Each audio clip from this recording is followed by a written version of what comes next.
अस्सलाम वालेकुम। कैसे हैं आप लोग? दुआ करते हैं कि अल्लाह ताला हम सब को अपने हिफ्ज़-ओ-अमान में रखे, हर मुसीबत हर परेशानी से बचाए। तो आज हम क्या पका रहे हैं? आज हम बना रहे हैं जनाब पालक गोश्त। बहुत मज़ेदार रेसिपी है, ज़रूर बनाइएगा, इंशाल्लाह आपको ये रेसिपी पसंद आएगी।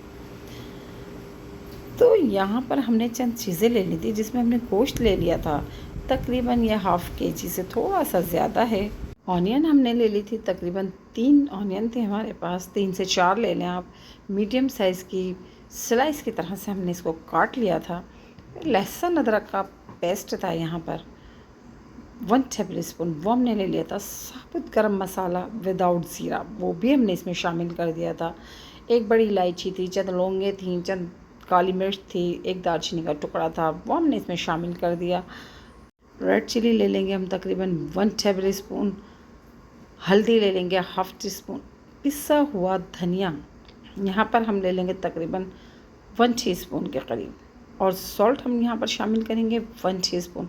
इन तमाम मसालों को लेकर हमने गोश्त के साथ भूनना है, बग़ैर ऑयल के, बग़ैर पानी के। यानी कि ये समझें कि हम इसको ऐसे ही गोश्त के पानी में हम इसको थोड़ा सा भून लेंगे, और जब यह हमारा सोते हो जाएगा गोश्त, यानी कि थोड़ा सा हम इसको भून लेंगे, तो फिर उसके बाद हम इसमें पानी शामिल कर देंगे। तो पानी आप अपने हिसाब से डाल दीजिएगा कि बीफ का गोश्त है, थोड़ा सा टाइम ज़्यादा लेता है, तो हम यहाँ पर 3 गिलास के करीब पानी ऐड कर देंगे, और इसको तकरीबन पकने के लिए हम रख देंगे। तकरीबन 45 से 50 मिनट्स में ये आराम से गोश्त गल जाएगा बहुत अच्छी तरह से। और यहाँ पर हम शामिल कर देंगे पालक। तो पालक हमने ले ली थी पूरी 1 गड्डी, अच्छी तरह से उसको हमने साफ़ कर लिया, और उसको धोने के बाद, यानी कि हमने उसको काट लिया, काटने के बाद हमने उसको वॉश किया बहुत अच्छी तरह से। तो आप भी इसी तरह से कीजिएगा। तो इतना सारा पालक तो मेरा ख़राब हो गया था सफाई के दौरान ही, लेकिन बस क्या करें, जो था फिर मैंने कहा इसी को ही हमें इस्तेमाल किया जाए। तो बस वही पालक मैंने इसमें शामिल कर दिया।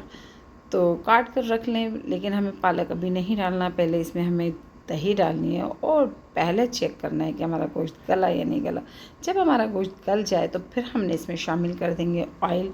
तो ऑयल अपने हिसाब से आप डालें, कम पसंद करते हैं तो कम डाल दें। मैंने यहाँ पर हाफ़ कप के करीब ऑयल शामिल किया है, और उसके बाद मैंने इसमें दही शामिल की। तो दही मैंने ले ली थी तकरीबन हाफ़ कप से थोड़ी सी ज़्यादा थी दही, वो मैंने इसमें शामिल कर दिया, और उसको अच्छी तरह से भून लिया। जब हमारा गोश्त अच्छी तरह से भून गया, फिर मैंने इसमें पालक शामिल कर दिया, जो कि मैंने धो कर रखा था। गोश्त और पालक को हमें तब तक भूनना है जब तक उसका पानी खुश्क नहीं हो जाए, और जब पानी थोड़ा सा रह जाए तो फिर हमने इसमें इसको दम पर लगा देना है, बिल्कुल स्लो आंच पर, फिर ये हो जाएगा। लेकिन इसमें मैंने शामिल कर दी थी कसूरी मेथी। तो कसूरी मेथी मैंने तकरीबन 2 टेबल स्पून ली थी। उससे ये होता है कि थोड़ा सा टेस्ट इसका और मज़ीद निकल कर आता है। जैसे पालक गोश्त भी बहुत अच्छा होता है, लेकिन उसमें अगर हम थोड़ी सी मेथी डाल दें तो वो उसका टेस्ट इससे बहुत बढ़ जाता है।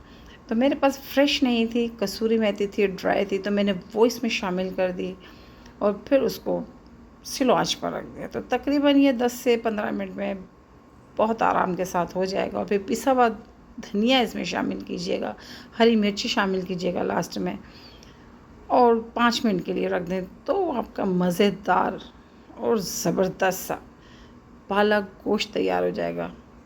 तो टेस्ट में ये बहुत ज़बरदस्त था।